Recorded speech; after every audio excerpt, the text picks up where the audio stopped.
With children who are hyperactive, we do kick-ass djembe. We work with the highest kind of energy, and we really go for it, and believe me, I haven't even begun. We bombard them with fabulous energy that they then join and enjoy joining us in. And so we're able to do that. And then for the children who are sort of withdrawn, we can start with the simplest of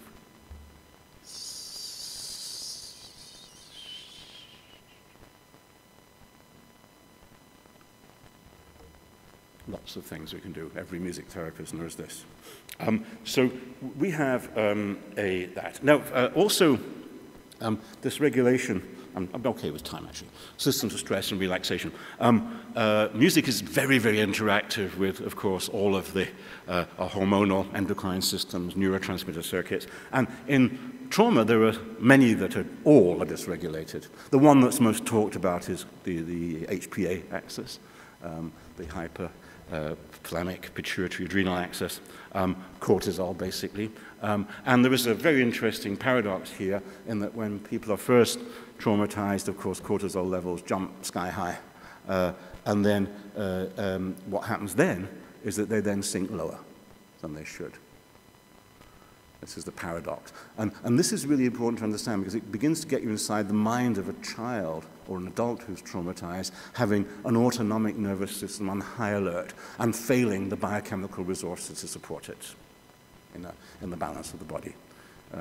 Because these are synergetic, these systems, and so one can understand the feelings of a child in this situation.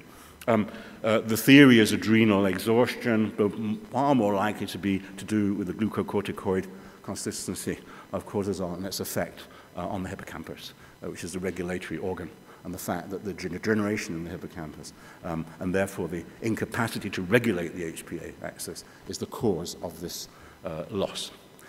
What can we do with music? Well, as it happens, music is highly interactive with cortisol.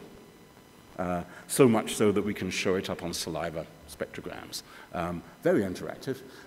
And so we can exercise the system. I can't say that we can permanently, we've yet to find the evidence to say we can permanently alter that relationship, but we're trying.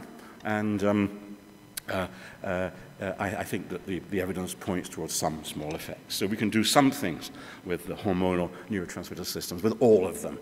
Music is highly interactive with dopamine.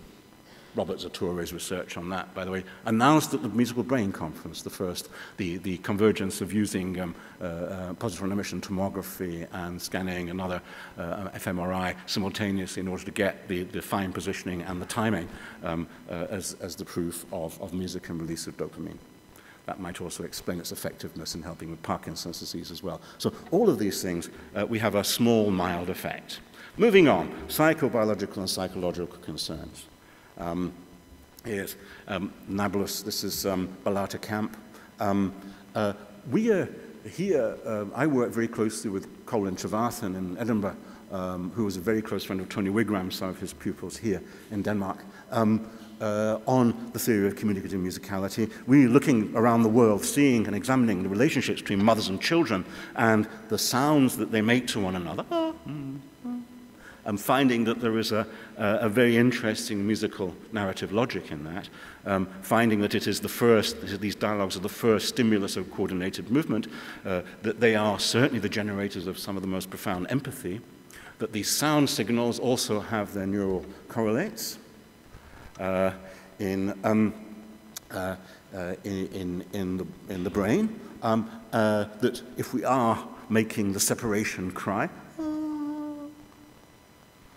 we are releasing, not only firing the separation cry neuron to recognize it, but we're also releasing a whole load of neurotransmitters to support our preparedness to act upon that signal.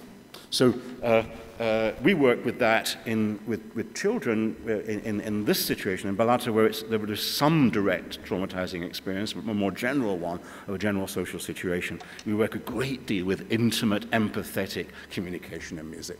Music is the machine of human empathy. If I come and sing to you, you know I mean you no harm. If I sing to you, I open, to a certain extent, an information about me. I just confessed a huge amount, more than I could ever say with words, about who I am, what I feel. So we use that to transfer feeling, to share feeling, to communicate it, and to help with feeling. Then, finally, psychosocial, social, and biosocial concerns. I've chosen something quite different to illustrate this. This is Klong Loi in Thailand, South Thailand. This is on the border of Myanmar. And this is where a part of Myanmar, over the border, that the British sort of annexed or did a deal with the Thai king for oil and ivory, of course, but actually in the process trapped within Myanmar, Burma, a large Thai population, Thai-speaking and Thai thinking and behaving. And what there has been over the last years has been a seepage over the border of these Thai people through the forests. And there's a big problem for everybody because the Thai government can't grant them rights. If they did, there would be a war because everybody would march over. So they are drip feeding them rights. And what we're doing with this group is actually using music to help them get their message across. So we are writing songs about the predicament and getting them with them and getting them broadcast on Thai radio. We're advertising who they are and what they think. And we're using music as an agent for social change through the things music can do. Relaxation, joy, trust, individual creativity, self-expression, self-belief, self-respect, socialization, social communication, collective creativity, social identity, reconciliation even, and certainly social reconstruction. We have a big project at the moment in Srebrenica, Bosnia-Herzegovina, based on social reconstruction through the creative arts. It's the only possibility with the mafia and the paramilitaries in charge. The only weapon is culture, and we're getting somewhere with that. Great success. I have half of the young people in Srebrenica with me in a camp next week, investigating how we investigate the joy of culture and how we transform a godforsaken town into a joyful one. That's what we want to do. So I rest my case on music and trauma, with apologies to the good scientists, with my amateur expose. But I'm happy to say that there's a great role for science here. I have to say, as a practitioner, I find that recent developments in neurophysiology and neuroscience have been tremendously helpful to me in my practice.